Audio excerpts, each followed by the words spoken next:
Kita lanjut bahas spoiler Wudong Qiankun Season 16 episode 16. Ini adalah episode terakhir dari serial novel Wudong Qiankun. Dan setelah Bang Sob baca-baca kolom komentar, banyak yang bilang, "Bang, kalau Wudong Qiankun habis, lanjut ke cerita anak Lindong si Lintian ya." Tapi kayaknya Bang Sob akan bahas cerita soal Lintian. Karena apa? Jawabannya udah jelas. Lintian bukan cerita karya Tian Chan Tudou yang merupakan pengarang asli Wudong Qiankun ini. Tapi Lintian itu adalah cerita karya orang lain. Jadi Bang Sob gak begitu tertarik untuk membahas Lintian. Dan menurut Bang Sob pribadi, Lintian bukanlah anak dari Lindong. Penjelasan lengkap soal Lintian, silakan klik link di kolom deskripsi dari video ini. Satu lagi, di akhir video nanti, Bang Sob bakalan kasih lihat siapa anak Lindong sebenarnya. Oke lah, gak usah banyak meng-ming-meng, kita langsung masuk aja ke pembahasan.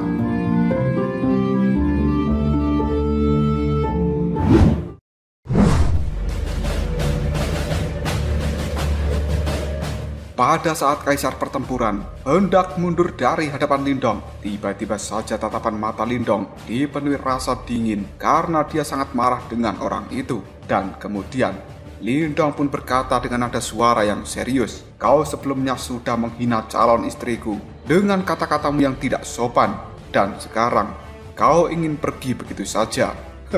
Bagaimana bisa pergi dengan mudah?" Mendengar ucapan dari Lindong ini, ekspresi di raut wajah Kaisar Pertempuran telah berubah menjadi sangat jelek. Dia selama ini adalah seorang pemain wanita dan dia sangat menyukai wanita-wanita cantik. Jadi, ketika dirinya melihat fragmen jiwa dari Ying Huan di dalam tablet roh es, dirinya pun tidak tahan dan ingin menikmati Ying Huan.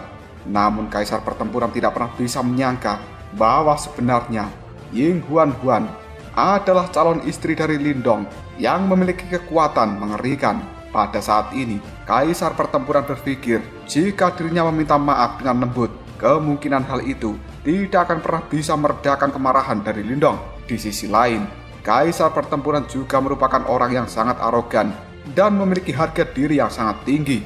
Dia tidak pernah kalah selama bertahun-tahun di dalam sebuah pertarungan. Maka dari itu, Kaisar Pertempuran tidak akan pernah menundukkan kepalanya terhadap orang lain. Sambil melihat pada Lindong, Kaisar Pertempuran pun berkata dengan dingin, "Aku telah memutuskan untuk berhenti mencampuri urusanmu dengan suku roh es. Jadi kau tidak perlu bertindak terlalu jauh, Tuan yang terhormat." Mendengar ucapan dari Kaisar Pertempuran, raut wajah Lindong masih tetap tenang dan juga acuh tidak acuh. Tapi di dalam ketenangan seperti ini, ada sebuah kekuatan dan juga kemarahan yang telah melonjak. Hal itu membuat energi spiritual di antara langit dan bumi menunjukkan tanda-tanda untuk segera meledak.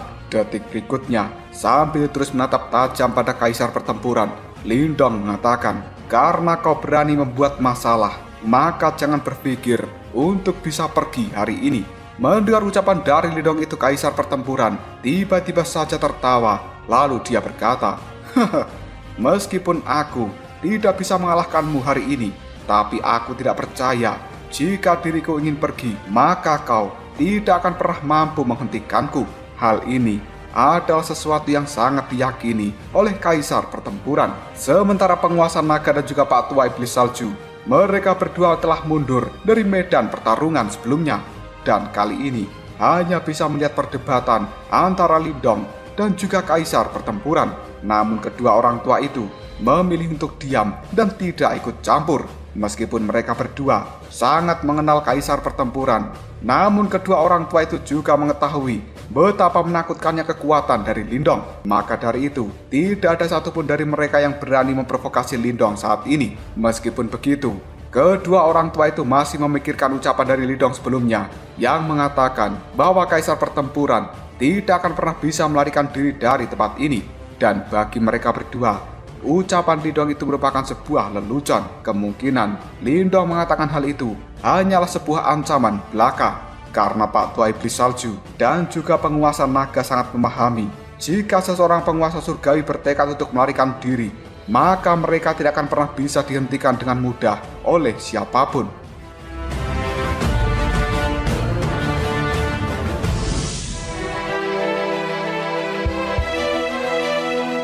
Tiba-tiba saja, duar! ledakan pun terdengar karena pada saat ini kaisar pertempuran telah menghentakkan kakinya dengan sangat keras. Detik berikutnya, ribuan lorong ruang dimensi telah terlihat dan di dalamnya terlihat seperti kekacauan. Hal itu segera mengarah ke tempat yang tidak diketahui. Kaisar pertempuran sendiri sudah berdiri di bagian luar dari ribuan ruang dimensi, dan pada saat ini dengan satu pemikiran, salah satu ruang dimensi pada akhirnya terbuka, yang kemudian kaisar pertempuran akan segera meninggalkan tempat ini. Sebelum pergi, dia melihat ke arah Lindong dengan penuh ejekan, lalu mengatakan, "Kau bisa bermain-main sendiri di tempat ini, dan aku tidak akan pernah menemanimu." Setelah mengatakan hal ini, kaisar pertempuran pun memasuki ruang dimensi, dan sosoknya menghilang dalam sekejap saja. Bahkan pergerakannya langsung tidak bisa dideteksi, dan dia tidak meninggalkan jejak sedikit pun. Sementara Lindong hingga detik ini hanya bisa berdiri ketika dia melihat kaisar pertempuran telah melarikan diri. Raut wajah dari Lindong masih terlihat acuh tidak acuh, dan selanjutnya Lindong pun mengulurkan telapak tangannya. Di dalam telapak tangan ini sendiri ada sebuah batu kuno yang secara perlahan telah muncul. Dengan kemunculan batu kuno ini, penguasa naga dan juga Patua Iblis Salju bisa merasakan sebuah pancaran kekuatan seperti ruang angkasa.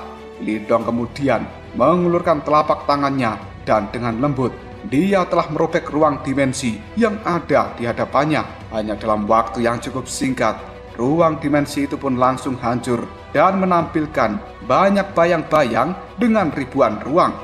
Detik berikutnya, simbol-simbol kuno juga telah muncul di telapak tangan dari Lindong, dan hal itu langsung bercahaya seperti sinar cahaya ilahi. Banyak ruang dimensi pada akhirnya bergetar dengan hebat, sementara telapak tangan Lindong menjadi tidak terbatas untuk saat ini. Banyak ruang yang tidak terhitung jumlahnya telah tercermin di hadapan Lindong yang sekarang. Di bawah satu telapak tangan milik Lindong, tampaknya seluruh dunia telah berada di dalam genggaman tangannya. Lindong melihat acuh tidak acuh pada setiap ruang dimensi yang sudah berkedap-kedip. Setelah beberapa detik, kedipan dari ruang dimensi ini akhirnya berkumpul pada satu tempat, dan seolah-olah hal itu telah mengunci ruang tertentu. Lindong kemudian mengatakan, "Batu simbol spasial, penjara luar angkasa." Ketika Lindong berkata seperti ini, ada sebuah rantai raksasa yang tidak terhitung jumlahnya telah muncul entah dari mana, dan rantai-rantai ini tampaknya memiliki kekuatan misterius dan juga khusus, secara langsung memblokir ruang dimensi dan sepenuhnya tidak akan pernah bisa dipatahkan. Melihat adegan seperti ini, ekspresi di raut wajah dari penguasa naga dan juga Patua Iblis Salju terlihat sangat jelek, dan mereka cukup ketakutan. Keduanya tidak pernah bisa menyangka bahwa sebenarnya Lindong yang ada di hadapannya ini mampu melacak banyak ruang dimensi di mana kaisar pertempuran telah melarikan diri sebelumnya. Dan Lindong tidak hanya bisa menemukan ruang dimensi itu, tapi Lindong juga mampu menyegelnya. Metode seperti ini adalah sesuatu yang sangat menakutkan dan tidak akan pernah bisa dilakukan oleh orang sembarangan. Ketika penguasa naga dan juga Patua Iblis Salju telah menyaksikan bahwa ruang dimensi milik kaisar pertempuran telah diblokir, detik berikutnya mereka berdua mendengarkan suara raungan yang terasa sangat menyedihkan, dan aura yang sangat menakutkan kali ini juga telah menyapu dari dalam tubuh kaisar pertempuran demi upaya melarikan diri dari dalam ruang dimensi itu. Melihat hal ini, Lindong pun segera melihat pada telapak tangannya, lalu berkata, "Batu simbol spasial, penekan kekosongan." Seolah-olah Lindong sudah melihat ada nyamuk yang terperangkap di dalam telapak tangannya. Detik berikutnya, Lindong pun membalikan telapak tangan itu dan memberikan tekanan dengan keras. Pada akhirnya, bung! Ruang dimensi yang merupakan tempat kaburnya dari kaisar pertempuran dengan cepat telah tertekan, dan akhirnya hal itu tampak membentuk seperti lubang hitam yang secara langsung menelan kaisar pertempuran, dan dia pun menghilang menjadi ketiadaan. Kaisar pertempuran yang sudah tersegel di dalam kehampaan, dia terlihat sangat ketakutan. Selanjutnya, tatapan mata dari Lindong masih melihat Lapisan demi lapisan ruang dimensi yang ada di telapak tangannya telah menghilang, dan Lindong kali ini berkata dengan suara yang bergema di dalam ruang dimensi itu, "Karena kau telah melecehkan calon istriku sebelumnya, maka aku akan menyegelmu selama 3 tahun sebagai permintaan maaf."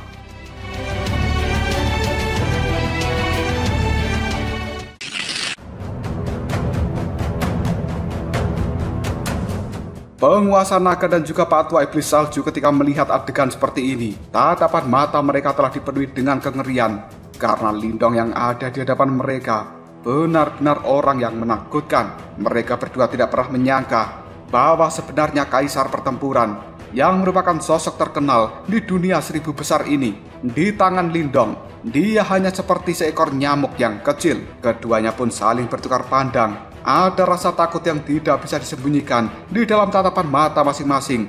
Dan kemudian kedua orang tua itu pun berkata, bagaimana bisa suku roh es ini menyinggung karakter yang sangat mengerikan. Setelah Lindong berhasil menyegel kaisar pertempuran, tatapan matanya beralih dan melihat pada kedalaman suku roh es. Di tempat itu ada banyak para ahli dari suku ini yang tampak ketakutan ketika melihat Lindong. Sementara Lindong sudah tidak lagi menganggap penguasa naga dan juga Pak Tua Iblis Salju.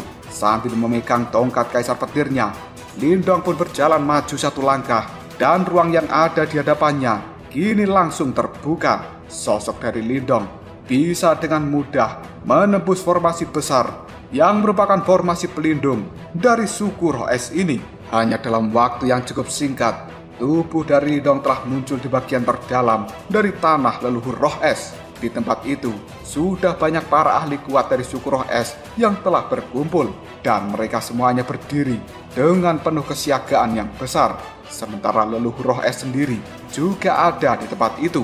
Wajah tuanya melihat pada Lindong dengan tatapan mata yang muram, karena sebelumnya leluhur roh es juga telah melihat bahwa Lindong mampu mengalahkan kaisar pertempuran dan juga 2 orang yang lainnya. Sejujurnya, di dalam hati leluhur roh es merasa sangat menyesal. Dia awalnya berpikir bahwa Lindong hanyalah makhluk tertinggi dari dunia rendahan, tapi ternyata dia adalah orang yang sangat mengerikan. Dan leluhur roh es merasa penglihatannya tentang Lindong adalah sesuatu yang salah. Untuk saat ini, menyesali hal itu sudah tidak ada gunanya. Lindong yang ada di hadapannya sudah sangat marah karena dia tersinggung oleh perbuatan dari orang-orang suku roh es itu. Maka mau tidak mau, mereka semuanya harus kembali bersatu untuk melakukan pertarungan melawan Lindong. Di sisi lain, leluhur roh es juga berpikir bahwa suku roh es ini merupakan klan yang besar dan mereka sudah ada dari jutaan tahun yang lalu.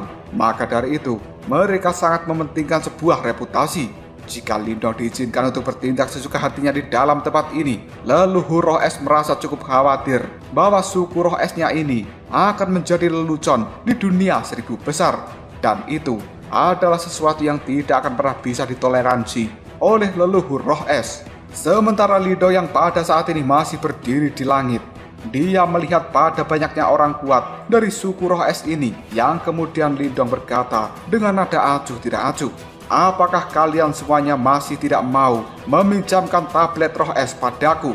Mendengar hal ini, tatapan mata dari leluhur roh es segera menajam, yang kemudian dia menjawabnya dengan nada suara yang cukup dingin. Aku sebelumnya sudah memberitahu Tuan yang terhormat bahwa tablet roh es itu merupakan harta yang sangat berharga di dalam suku kita. Setiap kali hal itu digunakan, maka akan menyebabkan kerusakan yang besar padanya. Dan tidak mungkin suku kami ini meminjamkan pada orang luar sepertimu. Mendengar hal ini, Lindong tidak berbicara lagi. Dirinya hanya memancarkan aura yang sangat menakutkan dari dalam tubuhnya, seolah-olah membuat seluruh suku ini bergetar dengan hebat.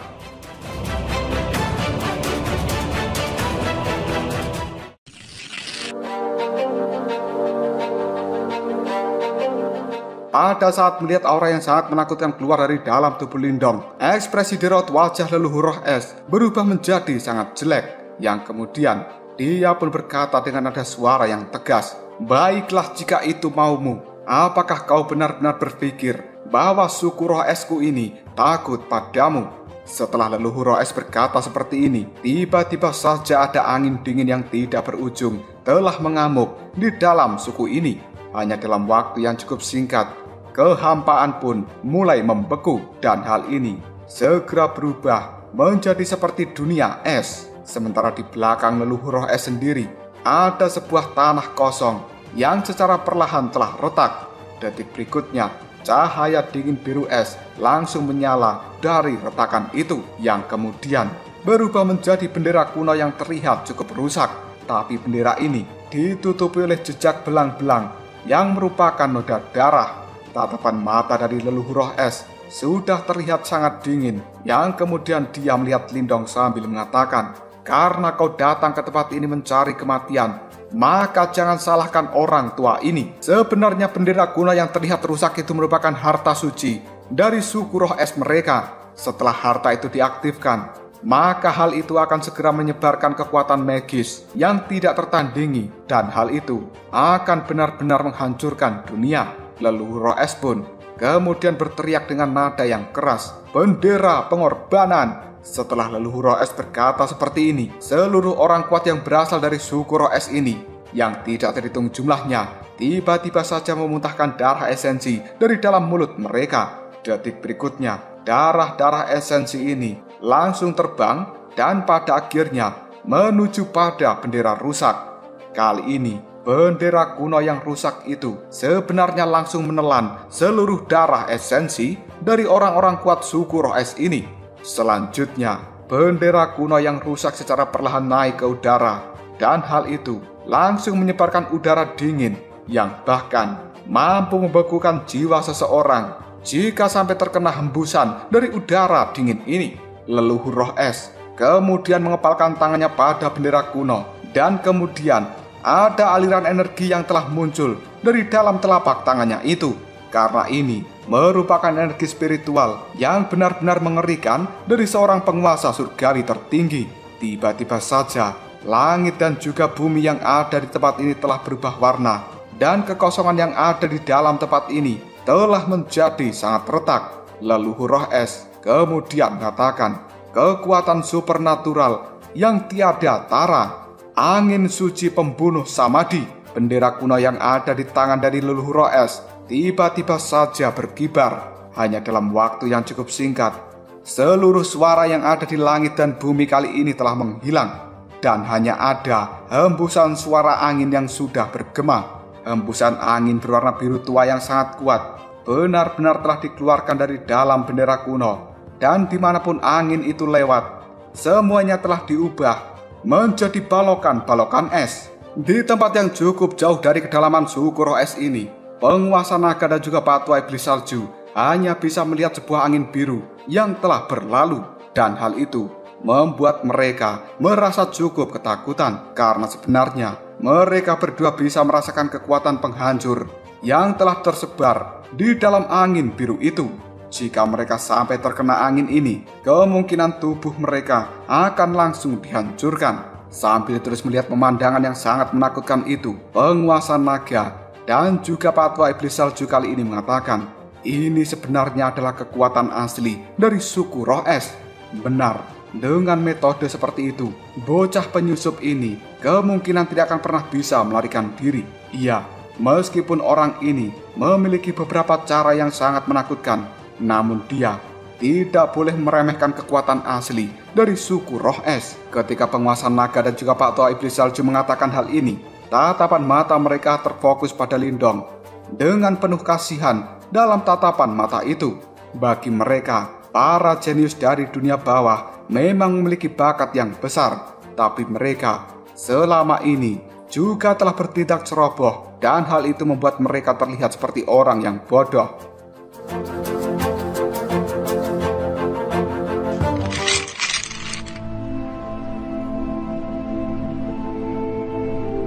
Tiba-tiba saja angin biru dengan aura kehancuran telah mengelilingi Lindong lapis demi lapis, dan hal itu langsung tersapu begitu saja. Ketika melihat pemandangan ini, leluhur roh es hanya bisa tersenyum lalu mengatakan penyusup itu sudah mati, Tidak peduli orang macam apa dirimu yang berasal dari dunia bawah, namun hari ini kau telah menyebabkan bencana yang besar di dalam suku roh esku, dan kau pantas menerima hukuman kematian seperti itu. Sementara Lindong yang akan terkena sabuan dari angin biru, dia pada saat ini masih terlihat sangat tenang, dan dia hanya melihat acuh tidak acuh pada kekuatan penghancur angin biru ini. Detik berikutnya, Lindong pun segera merentangkan kedua tangannya, dan tiba-tiba saja ada 8 cahaya misterius kini telah keluar dari dalam tubuh Lindong. Pelahap, spasial, hidup dan mati, kekacauan, es, api, kegelapan, petir. Karena sebenarnya 8 cahaya yang telah keluar dari dalam tubuh Lindong merupakan 8 batu simbol. Hal ini sebenarnya langsung melayang untuk mengelilingi tubuh Lindong, yang kemudian memancarkan 8 cahaya misterius yang tidak berujung. Lindong kemudian mengulurkan telapak tangannya, dan tiba-tiba saja 8 batu simbol itu berkumpul di dalam telapak tangan Lindong, yang kemudian membentuk sebuah lingkaran cahaya, seolah-olah seluruh dunia tercermin di dalam lingkaran cahaya ini. Detik berikutnya, sebuah cahaya pun langsung mekar dan berubah menjadi sebuah harta yang memancarkan cahaya aneh dan unik. Harta yang telah terbentuk dari 8 batu simbol pada saat ini berbentuk sebuah mangkok, dan di dalamnya ada banyak kekuatan misterius yang terus berputar-putar. Hal itu juga telah memancarkan sebuah gelombang dengan kekuatan yang tidak terbatas. Sambil melihat mangkok ini, Lindong pun mengatakan, ini adalah sebuah harta yang telah aku ciptakan menggunakan 8 batu simbol leluhur sebagai embrionya, dan kali ini aku menyebutnya mangkok kaca leluhur ke-8. Setelah Lindong berkata seperti ini, dia pun memegang erat tongkat kaisar petir yang ada di tangan kirinya, sementara di tangan kanan dari Lindong dengan lembut melemparkan mangkuk kaca itu. Sebuah suara akhirnya berdengung, kemudian mangkuk kaca leluhur ke-8 kini telah melayang di udara. Hal ini sebenarnya langsung mengarah pada angin biru yang sangat mengerikan. Detik berikutnya, mangkuk kaca itu pun mengeluarkan suara seperti sebuah nyanyian, dan kemudian ada kekuatan penghisap yang sangat mengerikan. Hanya dalam waktu yang cukup singkat, seluruh angin biru kehancuran kini telah dihisap masuk ke dalam mangkuk kaca itu. Hanya dalam beberapa detik saja, angin biru yang sangat mengerikan kali ini telah benar-benar lenyap, dan hal itu membuat tempat ini menjadi sangat hening. Melihat adegan yang sangat mengerikan seperti itu, raut wajah dari leluhur roh es langsung berubah menjadi sangat jelek. Ada sebuah kengerian yang telah terpancar dalam tatapan matanya. Sementara Patwa Iblis Salju dan juga penguasa naga yang telah melihat adegan ini, mereka berduanya saling bertukar pandang, lalu mengatakan, "Hei, apakah kau melihat hal itu? Bagaimana bisa teknik terkuat dari suku roh es benar-benar bisa dihancurkan dengan mudah oleh pria muda itu?" Mangkuk kaca yang ada di tangannya sebenarnya telah menelan seluruh angin biru yang merupakan teknik tertinggi dari suku roh es ini. Di sisi lain, tubuh dari leluhur roh es bergetar dengan hebat. Kali ini dirinya pun langsung mengatakan, bagaimana mungkin ini terjadi? Kenapa bisa orang ini memiliki kekuatan yang sangat mengerikan?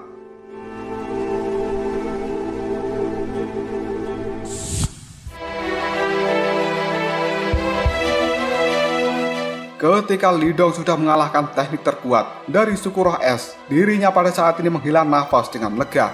Dan selanjutnya, ada sebuah rasa dingin yang telah muncul dalam tatapan mata Lindong, yang kemudian dia melihat pada leluhur roh es sambil mengatakan, terlalu tidak sopan bagi kalian yang sudah datang untuk menyerangku, namun saat ini memilih untuk pergi. Setelah berkata seperti ini, mangkuk kaca leluhur ke-8 pun bergetar dengan hebat, dan angin biru kehancuran yang sebelumnya telah ditelan kini sekali lagi dimuntahkan dari dalam mangkuk kaca itu. Melihat adegan ini, orang-orang kuat dari suku roh es terlihat ketakutan, karena mereka sangat menyadari ketika angin biru itu telah menyebar, maka semua hal yang ada di tempat ini akan langsung berubah menjadi patung es. Ketika memikirkan adegan yang sangat mengerikan seperti itu, leluhur roh es pun tiba-tiba saja berteriak dengan keras, "Semuanya kabur!" Ketakutan dalam tatapan mata para ahli suku roh es benar-benar tidak bisa disembunyikan, yang kemudian mereka semuanya berbalik untuk segera melarikan diri dari tempat ini. Tapi semuanya sudah terlambat. Angin biru itu sudah menyebar, dan kekuatan yang sangat mengerikan pun dalam sekejap saja langsung mengenai para ahli dari suku roh es, termasuk leluhur roh es sendiri. Hanya dalam waktu yang cukup singkat, mereka pada akhirnya terkena senjata makan tuan, dan tubuh mereka sudah berubah menjadi patung es yang terlihat cukup aneh. Di tempat yang cukup jauh, penguasa naga dan juga Pak Tua Iblis Salju, mereka berdua gemetaran ketika melihat adegan ini. Hal itu membuat mereka berdua segera mengatakan, kekuatan macam apa ini sebenarnya? Hanya satu orang saja mampu mengalahkan seluruh orang dari satu suku. Leluhur bela diri dari dunia bela diri itu benar-benar sangat kuat. Namun kenapa selama ini aku belum pernah mendengarnya? Kedua orang tua itu saling bertukar pandang dengan ketakutan karena mereka menyadari setelah kejadian hari ini, maka Lindong yang dikenal sebagai leluhur bela diri akan segera terkenal di seluruh dunia, baik itu dunia 1000 besar maupun dunia-dunia yang lain. Tatapan mata dari Lindong pada saat ini melihat patung-patung es yang tidak terhitung jumlahnya, namun raut wajahnya masih terlihat acuh tidak acuh. Dan Lindong tidak benar-benar ingin membunuh seluruh orang dari suku roh es ini. Mereka semuanya sebenarnya hanya dibekukan untuk sementara waktu di dalam kekuatan seperti ini. Lindong kemudian melangkahkan kakinya.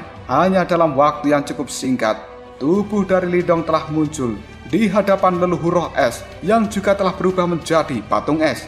Yang kemudian Lindong pun mengatakan, aku datang ke tempat ini hanya untuk meminjam tablet roh es kalian, dan kerusakan apapun yang akan terjadi padanya, maka diriku akan mengganti kerusakan ini. Tubuh dari leluhur roh es yang sudah membeku menjadi patung es, dia tidak bisa membuat tanggapan apapun tentang ucapan Lindong.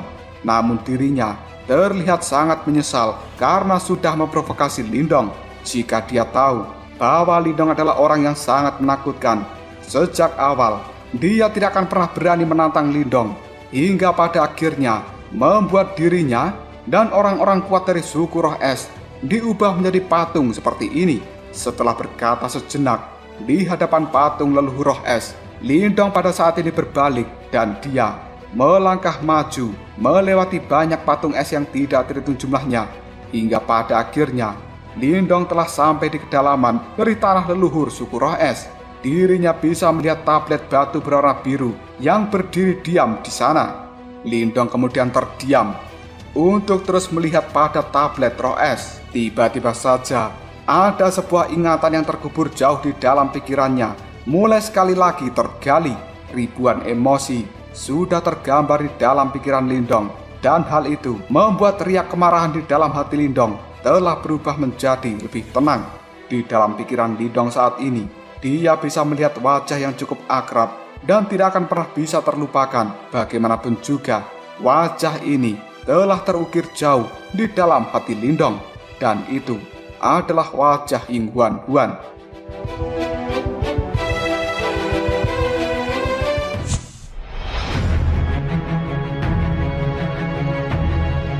Sekali lagi Lindong teringat ketika dirinya pertama kali memasuki sekte Dao.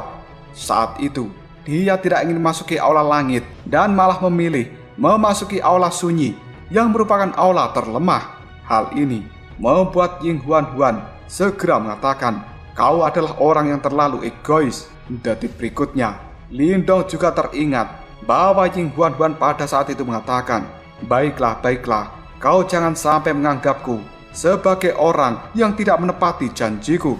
Aku sudah kalah taruhan denganmu, namun saat ini aku akan memainkan satu lagu untukmu. Di dalam sekte Dao ini tidak ada seorang pun kecuali ayah dan juga kakak Ying Xiao Xiao yang pantas mendapatkan perlakuan seperti ini dariku. Setelah mengatakan hal itu, Ying Huan Huan pun memainkan sitar di hadapan Lindong sambil tersenyum dengan licik. Selanjutnya, ingatan Lindong pun dibawa menuju kota iblis yang unik. Saat itu, Ying Huan Huan mengatakan, aku saat ini bukan lawannya. Hanya dengan cara seperti ini aku bisa memaksa ayah untuk sekali lagi muncul.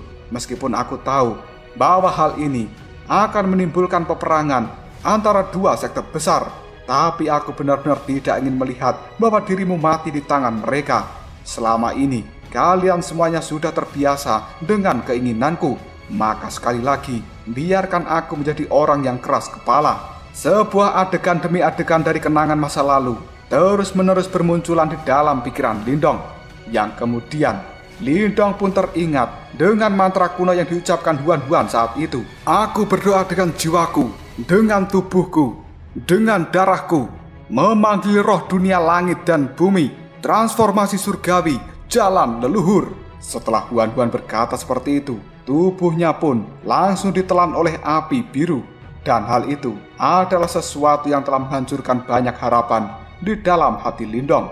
Selama bertahun-tahun ini, pemandangan seperti itu masih tergambar jelas di dalam pikiran Lindong. Selanjutnya, Lindong pun juga teringat dengan kata-kata Huan-Huan. Lindong, kau pernah bertanya padaku, apakah aku guru es atau Ying Huan-Huan? Sekarang aku bisa memberitahumu. Dasar bodoh, aku tidak pernah menjadi guru es. Dan aku selama ini tetaplah Ying Huan-Huan. Ketika Lindong berhenti memikirkan adegan-adegan seperti ini, detik berikutnya, dia pun mengulurkan jari-jari tangannya untuk menyentuh pada tablet roh es yang ada di hadapannya, yang kemudian gambar-gambar yang terlintas di dalam benak Lindong tanpa sadar telah membuat air matanya kali ini telah menetes. Di telapak tangan dari Lindong sendiri ada sebuah cahaya biru yang secara perlahan telah naik. Karena ini adalah manik-manik es yang telah ditinggalkan oleh Ying Huan-Huan. Tatapan mata dari Lindong dipenuhi dengan harapan yang sangat besar terhadap manik-manik es yang pada saat ini telah masuk ke dalam tablet roh es yang ada di hadapannya. Detik berikutnya, setelah tablet roh es itu menelan manik-manik biru es milik Ying Huan-Huan, ada sebuah garis-garis yang cukup padat tergambar di permukaannya. Sebuah gelombang kuno dengan cepat terbentuk, yang kemudian ada sebuah energi spiritual ini telah terpancar antara langit dan bumi. Hal ini dalam sekejap saja membentuk pusaran aura di atas tablet batu itu. Seluruh tempat ini bergemuruh, yang bahkan tanah leluhur suku roh es bergetar dengan hebat. Getaran seperti ini berlangsung untuk waktu yang cukup lama sebelum pada akhirnya berhenti total. Dan kali ini cahaya yang terpancar dari dalam tablet roh es berangsur-angsur juga menghilang. Namun tidak ada sesuatu yang muncul setelah menghilangnya cahaya ini. Lindong hanya bisa melihat adegan seperti ini dengan cara yang terdiam. Detik berikutnya, tubuh dari Lindong pun gemetaran. Matanya telah berubah menjadi memerah. Dan pada saat ini, semua orang di dalam suku roh es bisa merasakan sebuah aura yang sangat menakutkan terpancar dari dalam tubuh Lindong. Seolah-olah Lindong akan segera menjadi binatang buas yang mengamuk dan menghancurkan seluruh tempat ini. Ketika Lindong sudah berada di dalam keputusasaan, tiba-tiba saja ada tetesan air yang kali ini mendarat di wajah dari Lindong. Dan hal itu membawa rasa dingin yang cukup akrab baginya. Tubuh dari Lindong pun gemetaran. Kemudian dia mengangkat kepala dan melihat pada puncak dari tablet roh es ini. Di tempat itu ada sosok gadis dengan rambut biru es yang telah berdiri dengan tenang. Sepasang matanya melihat ke arah Lindong. Seolah-olah gadis itu telah datang ke tempat ini melalui sebuah lorong waktu. Tiba-tiba saja gadis itu pun menangis, yang air matanya kembali menetes ke arah bawah. Detik berikutnya, beng! Tongkat kaisar petir yang ada di tangan Lindong pun kini telah terlepas, yang kemudian terjatuh ke tanah. Lindong melihat sosok dari gadis itu sambil membuka mulutnya dengan penuh rasa tidak percaya. Lindong ingin berkata, namun seolah-olah tenggorokannya pada saat ini tidak bisa mengeluarkan suara. Dan banyak orang yang melihatnya merasa cukup terkejut bahwa Lindong yang tadinya adalah seorang yang sangat mengerikan, namun di hadapan gadis ini dia terlihat sangat lemah dan tiba-tiba saja menangis tanpa daya. Hal itu terlihat seperti seorang anak kecil yang sebelumnya kehilangan barang paling berharga dan kemudian mendapatkan barang itu kembali. Selanjutnya, Lindong pun memaksa untuk berkata, "Ying Hu, aku sudah mengatakan, tidak peduli berapa harga yang harus kubayar, bahkan jika aku harus menerobos surga dan mengobrak-abrik neraka, aku akan tetap membawamu kembali. Dan sekarang, pada akhirnya aku berhasil. Huan Huan, selamat datang kembali."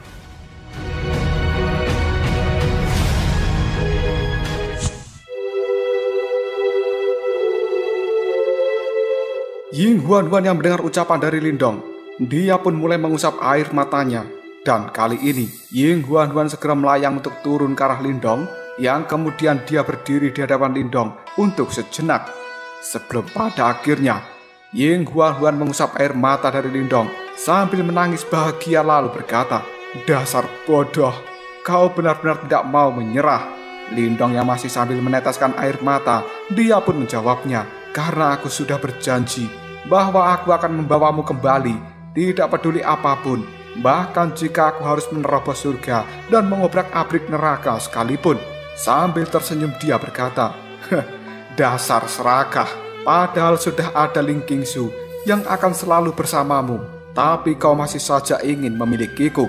Mendengar ucapan dari Ying Huan itu, Lindong pun segera menjawabnya, "Ling Qingsu adalah cinta pertamaku, dan kau adalah cinta terakhirku. Jujur saja, aku tidak bisa kehilangan kalian berdua." Huan hanya bisa tertawa lalu dia berkata, "Apakah kau pikir aku mau menjadi istri keduamu?" Mendengar hal ini, Lindong dengan percaya diri mengatakan, "Kau pasti mau. Jika tidak, maka kau tidak akan pernah menikah selamanya, karena aku tahu apa yang ada di dalam hatimu hanyalah diriku." Percaya diri sekali kau ini. Lindong yang tidak ingin melanjutkan percakapan ini, dia pun buru-buru mengatakan, "Sudahlah, ayo kita segera kembali ke dunia bela diri, karena ayah, ibu, dan juga yang lainnya sudah menunggumu." Ying Huan hanya bisa menganggukkan kepalanya, tapi tiba-tiba saja ekspresi raut wajahnya berubah. Lalu dia berkata, "Baiklah, tapi tunggu dulu." Lindong pun cukup terkejut dengan apa yang dilakukan Ying Huan, yang kemudian Lindong bertanya, "Ada apa?" Sementara Ying Huan sambil melihat Lindong, dia pun segera berkata dengan nada suara memarahi, "Kau masih bertanya ada apa? Dasar calon suami yang kejam, lihatlah perbuatanmu. Apa kau tega meninggalkan suku ini dengan pemimpinnya yang telah kau ubah menjadi patung es? Kembalikan mereka seperti sebelumnya. Bagaimanapun juga, aku berasal dari suku ini."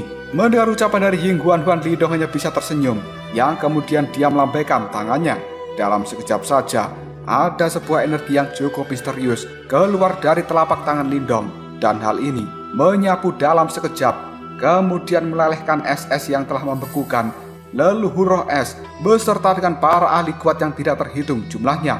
Setelah keluar dari kondisi beku, leluhur roh es dan juga para ahli dari suku roh es ini, mereka bisa bernafas lega.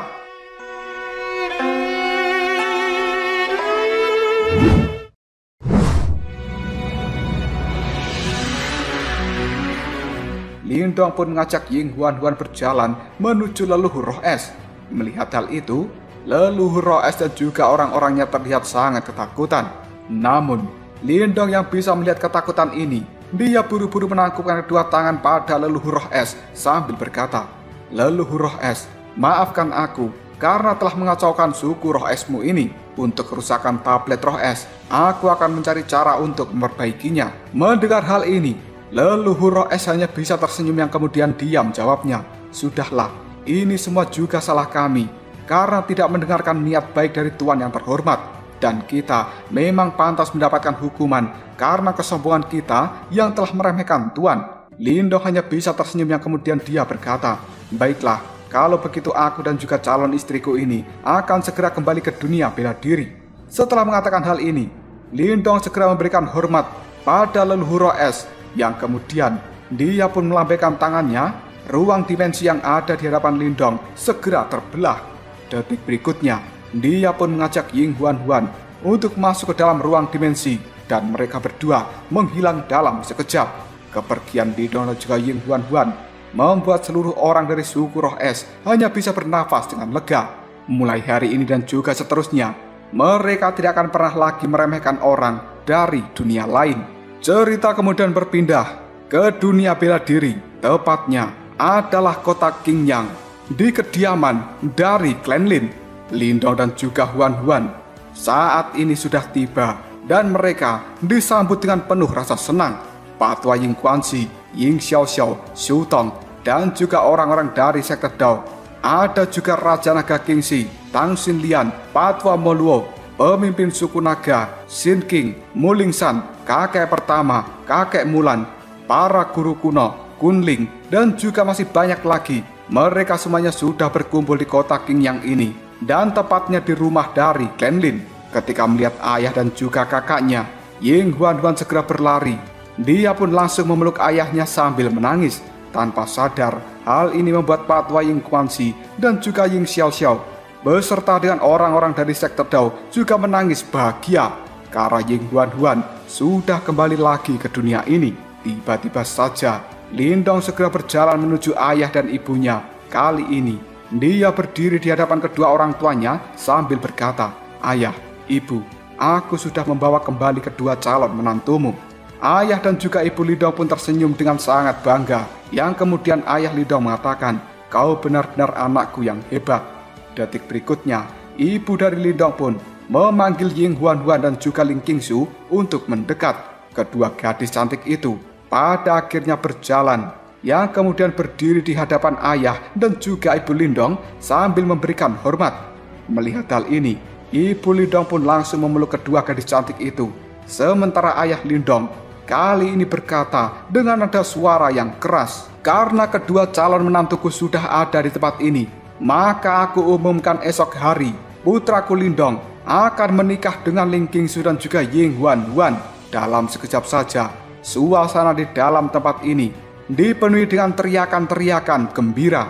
Pagi hari pun tiba. Lindong sekarang sudah bersiap di pelaminan untuk melangsungkan pernikahan.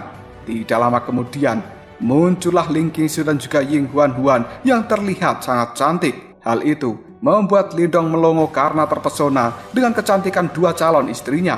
Xiaoyan yang ada di samping Lindong mencoba menyadarkan Lindong dari kondisi melongonya ini. Namun hal itu tidak berhasil, dan tiba-tiba saja Xiao Diao pun menginjak kaki Lindong dengan keras sambil mengatakan, "Hei bodoh, jangan melamun." Lindong akhirnya tersadar. Dia melihat Xiao Diao sambil berkata, "Apa-apaan kau ini, mengganggu imajinasiku saja." Xiao Diao tertawa ke arah Lindong lalu berkata, "Hei, jangan ngaceng dulu ya. Persiapkan batangmu itu untuk pertempuran nanti malam. 2 lawan 1 adalah sesuatu yang berat loh." Mendengar ucapan dari Xiao Diao, Lindong hanya bisa tertawa. Yang kemudian dia mengatakan, "Alah, kayak lu pernah nyobain aja. Dasar perjaka tua, gak inget umur ya. 1000 tahun tapi belum menikah." Raut wajah Xiao Diao berubah, terlihat cukup jengkel. Yang kemudian dia mengatakan, "Hus, apa kau bilang? Meski umurku ini ribuan tahun, tapi aku masih saja sangat ganteng." Pada akhirnya pernikahan Lindong pun berjalan dengan lancar.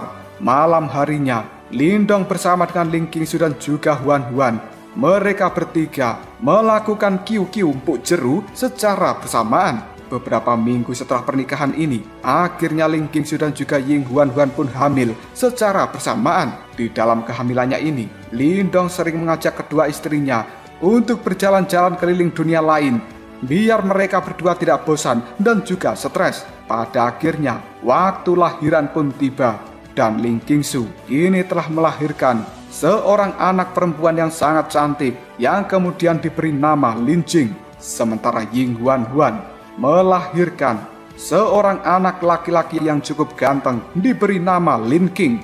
Dan pada akhirnya cerita pun tamat.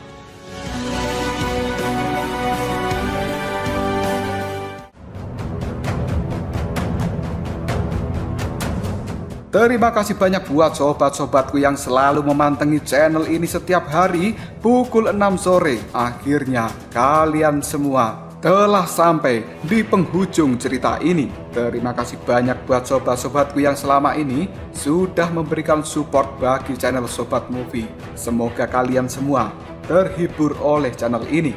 Dan untuk kedepannya, kemungkinan Bang Sob akan membawakan cerita dari novel Battletruk The Heaven. Buat para sobat-sobatku, Bang Sob hanya berharap kalian tidak bosan-bosan untuk selalu mendengarkan cerita-cerita dari channel ini. Akhir kata, wassalamualaikum warahmatullahi wabarakatuh, dan sampai jumpa di cerita-cerita selanjutnya. Ngobrol Sob.